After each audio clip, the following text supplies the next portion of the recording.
friends.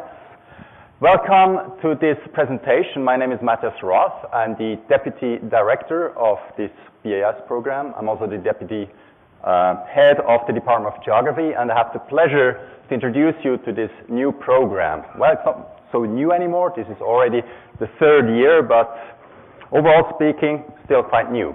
So the program today, this morning, will be, I'm going to talk about the program itself for about 20 minutes, and then we'll call on a couple of students to give you the student view of what they experience this program, because usually or often it's much more important to hear from the students themselves what they think about the program as opposed to the top-down view from us who are teaching in the program or who we have developed this program.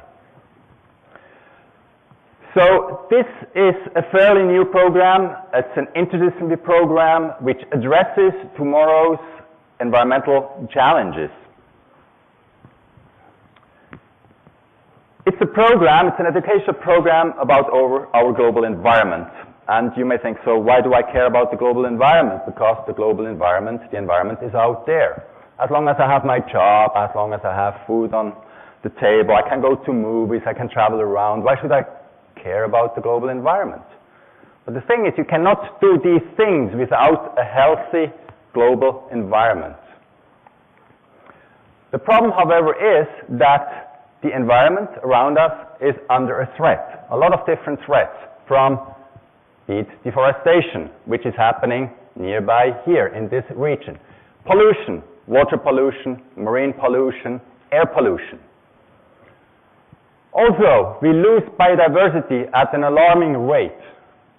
And much of these problems are related to climate change, to global warming. And the problems are related to human activities, anthropogenic influences. So because of our activities, anthropogenic activities, our own human activities, habitats are destructed, changes in ecosystems occur, changes in climate and seasons and weather. You may have noticed how hot it gets in Singapore on a quite regular basis. Just think back the last few days, right? Is this normal, or does this have to do with climate change, impact from people? Resources are becoming less and less available. We see changes in the distribution of species. Competition is affected, breeding, survival rates.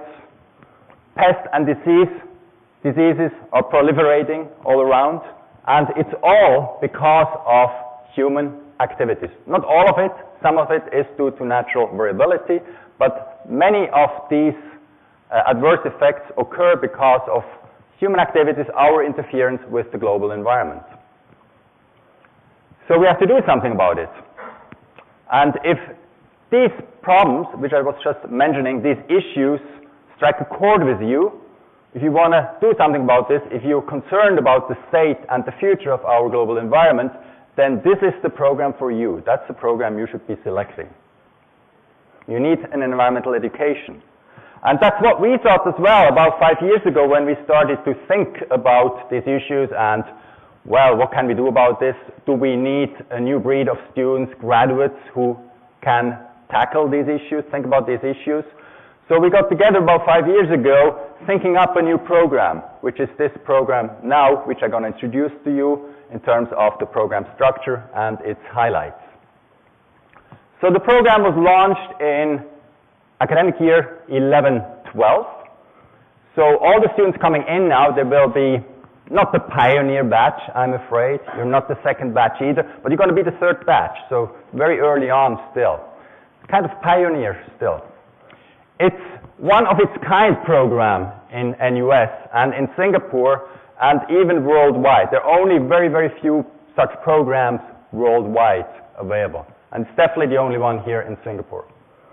And one big advantage of this and one hallmark of this program is we only accept the best students.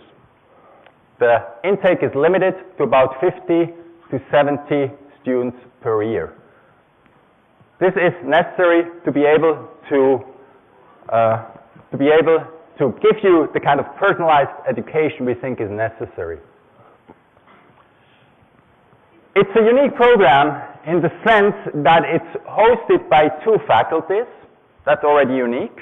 It's a cross-faculty program. It's hosted by the Faculty of Sciences and by the Faculty of Arts and Social Sciences.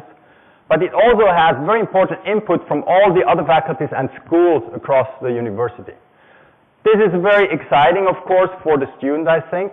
It's a headache for the administration because you have to coordinate with a lot of different deans across a big campus at a big university. So the Faculty of Engineering is involved, Faculty of Law, School of Design and Environment, the NUS Business School, the Young Llewellyn School of Medicine, Lee Kuan Yew School of Public Policy, and the Saw Sui Hawk School of Public Health. So all the main faculties and schools are part of this program and have stated their support for this program as well, which is very important. So we have the institutional support for the program, but also important, and why we think this is going to fly here in Singapore, this program, is because we're living in a very exciting region here, Singapore in the heart of Southeast Asia. So there's access to a range of very exciting study sites nearby. This program is not about learning inside in the classroom. Yes, you have to do that as well, especially in the first 2 years, of course. But then afterwards, it's all about applying that kind of knowledge outside in the real world, in the global environment. Otherwise, why study everything inside if you don't know how to apply stuff? So we're located in a very fortunate location here with access to very exciting countries nearby, field sites nearby. So it is possible to participate in real-world, real-time field studies of environmental challenges. I've mentioned a few of them already before. Deforestation. You don't have to go far to experience deforestation, as we know, because of the yearly recurring transboundary haze pollution, right? That deforestation is happening very, very close to Singapore. Just go across the Strait of Malacca a few hundred kilometers. You're right in the heart of the center of the problem. Water pollution, air pollution, it's all around us.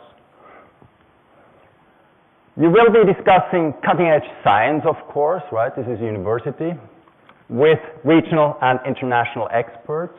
And also, senior government and industry leaders have expressed their support for this program, and they're very willing to come in and share their experience as well. So that's the applied management side as well, that we're talking, or you're going to be talking, to industry leaders, to managers in the field, to get that practical exposure as well. Again, just to drive home that point of our location here, Singapore in the heart of Southeast Asia, what a wonderful region, right? Which gives us access to all these wonderful study sites. And then, of course, NUS in the center of Singapore, well, almost south center of Singapore. But it's the most important university in Singapore, so that's why it's at the center, of course. Right, okay. What's the curriculum structure then? It's slightly different from other degrees as well. First, you start off with 2 years of a common curriculum looking at trying to learn about the basics, the foundation of environmental sciences. So you will have to take modules in chemistry, life sciences, mathematics, statistics, geography, economics, building management, law and policy studies, public health, and writing is another important component of this program as well. So the idea is, it's a little bit like a liberal arts degree, and you see we're actually beating the Yale NUS Liberal Arts College here, because what they're doing now we've already devised 2-3 years ago. So a very broad background of basic subjects you will need to be able to understand the environmental challenges you're going to look at in more detail in the specialization years, which are year 3 and 4. And that's when you can specialize along 2 tracks right now. We have the environmental geography specialization track, which is hosted by this faculty here. We have an environmental biology specialization track, which is hosted by the Faculty of Sciences, primarily the Department of Biological Sciences. But we also envisage and are hoping to be able to offer additional specializations in other faculties as well as the program matures. So environmental chemistry could be a specialization to add, which I'd like to see very much, or environmental engineering, or something environmental policy, etc., management, whatever. So as the program matures, we are hoping to adding more specializations right now, but for the time being, we have these two specializations. Also, very important, this is a 4-year direct honors program. So there is no way to getting out before that.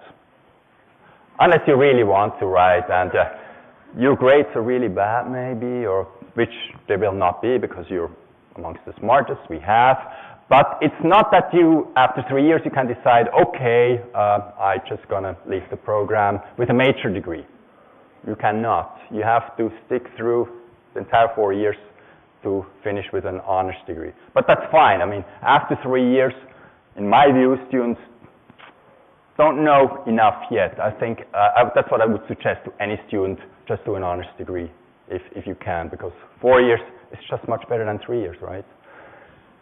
Okay. I've already talked a little bit about the structure itself, so these are the actual modules now the current students take and you would have to take as well during the next during your first 2 years. As you can see, it's all about, it's introductory modules in the respective programs and departments.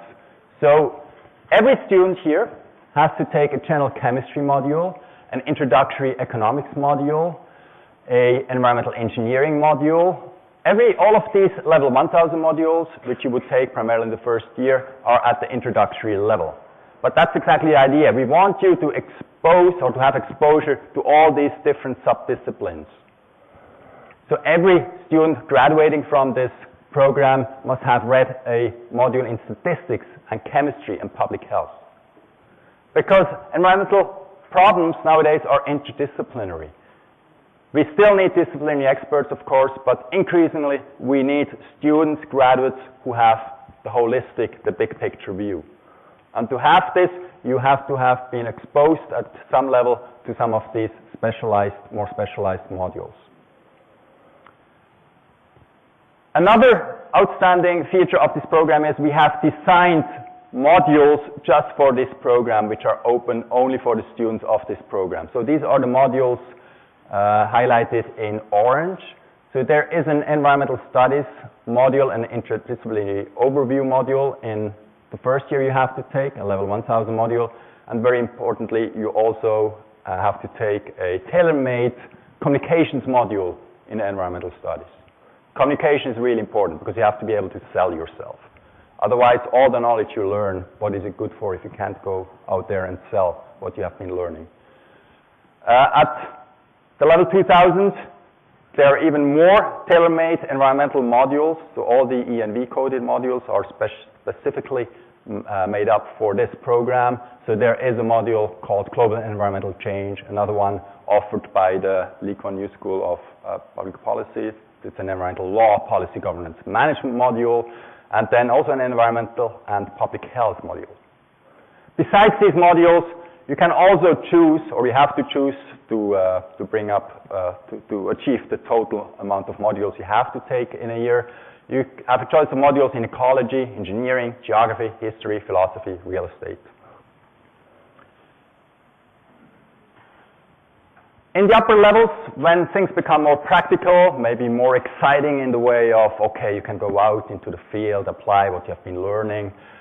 We have, again, 4 tailor-made modules for the program here. Environmental challenges, Asian case studies 1, 2, environmental economics and policy, environmental management in Singapore, which you do alongside an internship maybe during the summer break, research projects, and eventually in the 4th year, an honors year project. As I said before, right now we offer 2 specializations, and of course you are here because of this specialization here in environmental geography.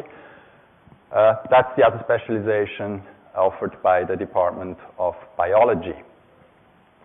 So in the geography specialization, these are the kind of modules you read, you would take. It's on climate, economics, economic geography, environmental management, GIS, Geographical Information Systems, a very important subject, geosciences, environmental modeling, models on sustainability, etc. So let me just say a little bit more about the environmental geography specialization.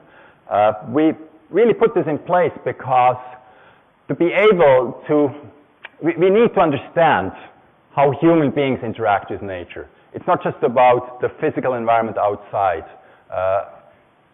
being investigated by specialists. It's about the interaction between the environment and ourselves, which is important to understand, but which is creating much of the current problems. And geography as a discipline is ideally suited for this. There's no other discipline which is looking at human-nature interactions in the same way as geography is.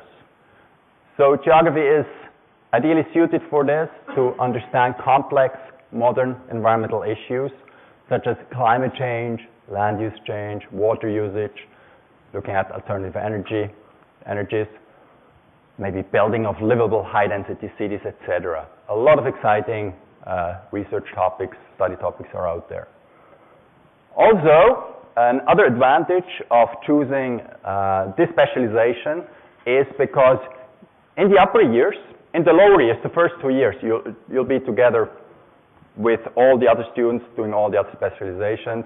In the upper years, things diverge a little bit, and you'll be together with, primarily with your fellow students within the program who take this specialization, and you will be attached to the Department of Geography.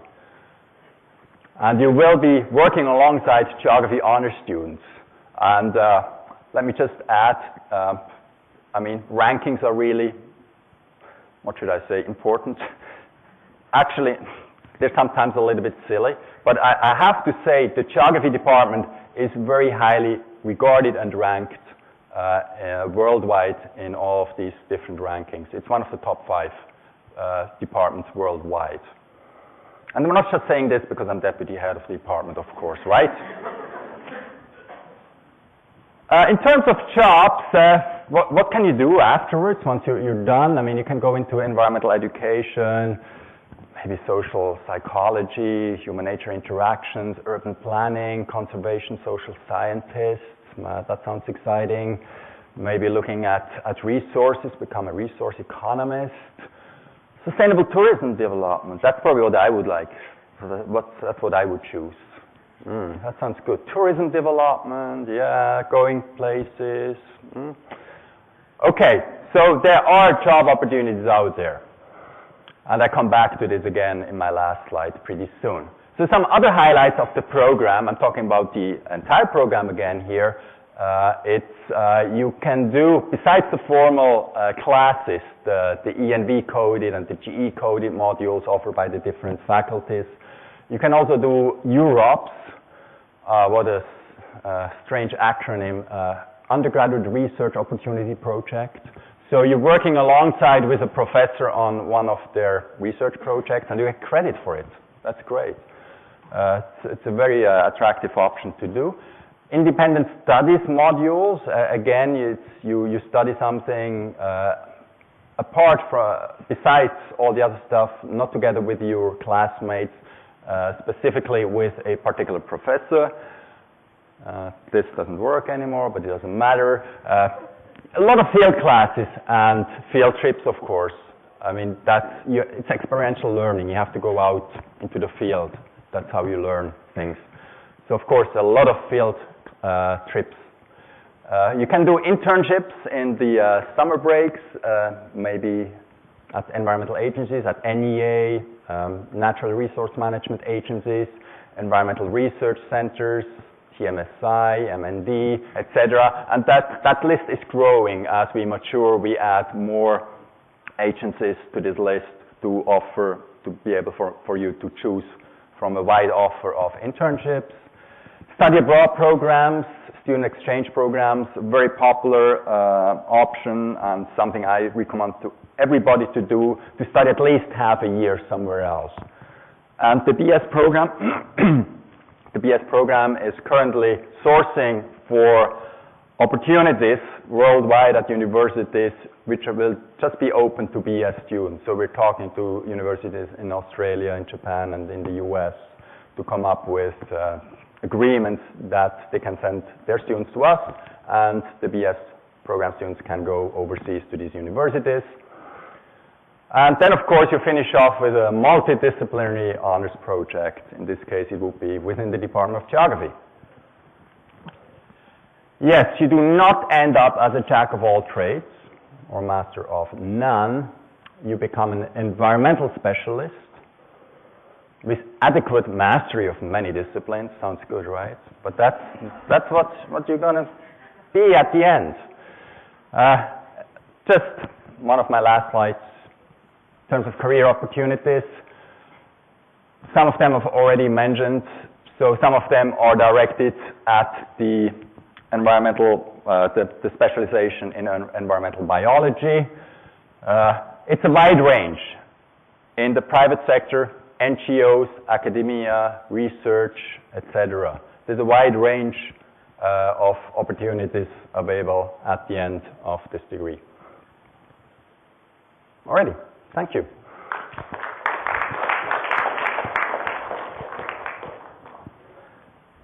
So next, I would like to, just one thing, I guess. I was reminded by one of our administrators to remind you that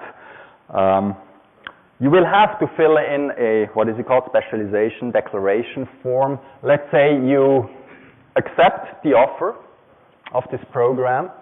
So this is just an administrative matter. If you accept the offer of this program, of course I hope everybody will accept their offer, right?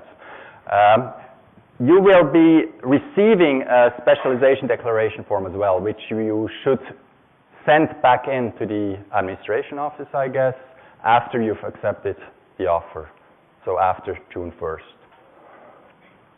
But that's, yeah, something that will appear in your mailbox, email box, I guess, right, automatically. Okay, so I'd like to move on and call on a couple of students from the BS Student Committee. Our students are extremely active as well, which says something about the quality of this program. The students are really involved as well in the program. So I would like to call on two students here, that's Ezra and Wei Zhan, who are the president and the vice president, respectively, of the BS Student Committee, who will give you a view from the ground, I guess, right? How students experience this program. Okay?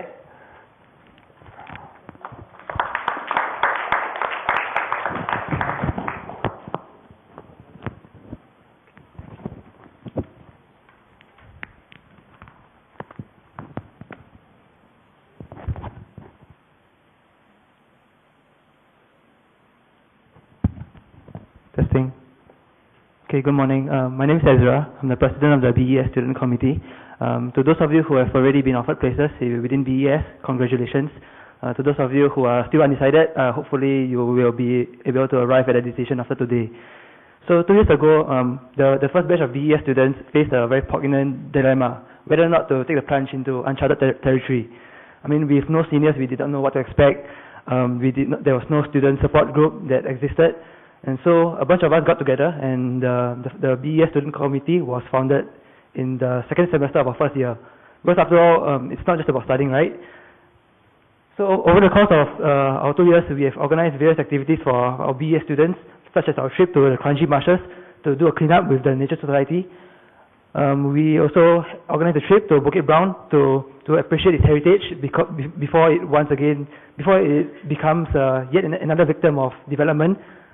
We also had invited nominated Member of Parliament, Ms. Faisal Jamal, to come and give us a talk on environmental education.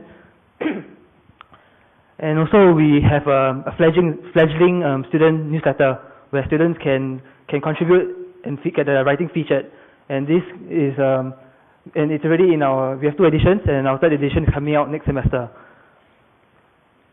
So, next semester, us, the Pioneer Batch, will be entering our 3rd year. So we have already laid down the foundation, and whether or not BES continues to evolve will depend on all of you and your peers. So, I mean, we might all be young, inexperienced, foolish, but then a friend of mine once told me that never let the perfect get in the way of good. So I hope that you can join us in making history. And on that note, let me hand you over to Wan Xuan, our FOP director, to tell you more about our orientation program. Thank you, Ezra.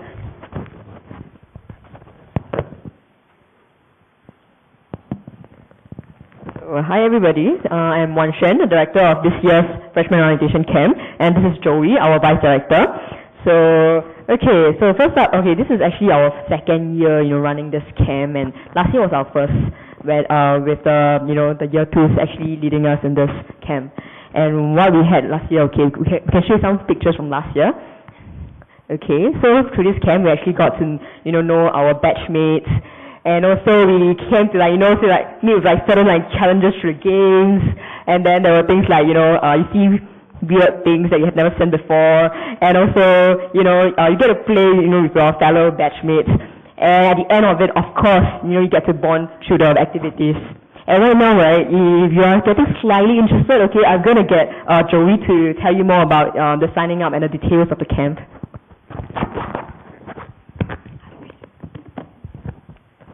Okay, hi. So for this year, the theme of the camp is Avatar, Survival of the Fittest. And doesn't it sound interesting already? And it will be from 27 to 29 July. It will be Saturday, Sunday, and Monday, right? Yeah. So even though it's only a 3 days, 2-night camp, right, but we have a lot of activities planned for you already. So you can expect a lot of fun and interaction with your seniors, and of course you can get to know your classmates before the semester starts. Yeah. And what else? Yeah, the camp fee will be $30. So it's only $30. And yeah. So how do you sign up? Okay, from after today, right, you can actually go to our website, envstudies.nas.edu.sg, or you can just Google BES FOP. And then there will be this students tab, you'll be able to see it. Then you can just sign up at a link over there. Yeah, very simple. That's all, right? Okay, and then I think there's a tea reception after this. Okay, hold on. Thank you. Yeah, thank you. How do you know about the tea reception?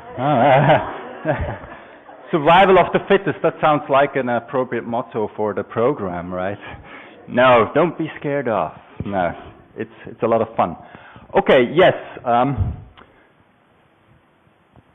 So you'll be taught by specialists in individual departments and faculties, obviously, but also we hired lecturers just for this program specifically as well, who will be in charge of the ENV coded modules. And I would like to take this opportunity to introduce one of these lecturers who is actually here. He's been hired through the Department of Geography. We have a second lecturer who has been hired through the Department of Biology. I'd just like to introduce Dr. Jesse Hastings here in the front, who will be one of the main lecturers of this program. Okay, so now the fun part starts. There's a tea reception outside.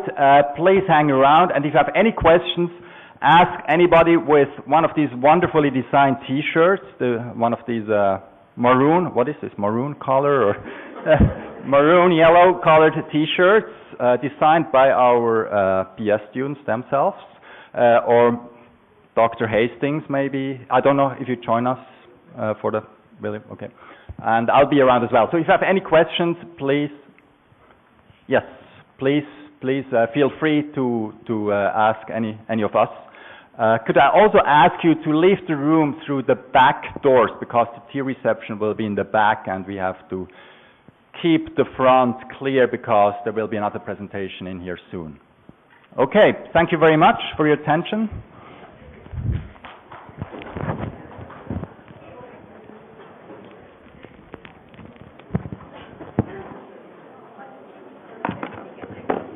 Any questions after also? Like for SOP? Or they can sign up through us? Yeah, I think most of them will be at the team. Okay.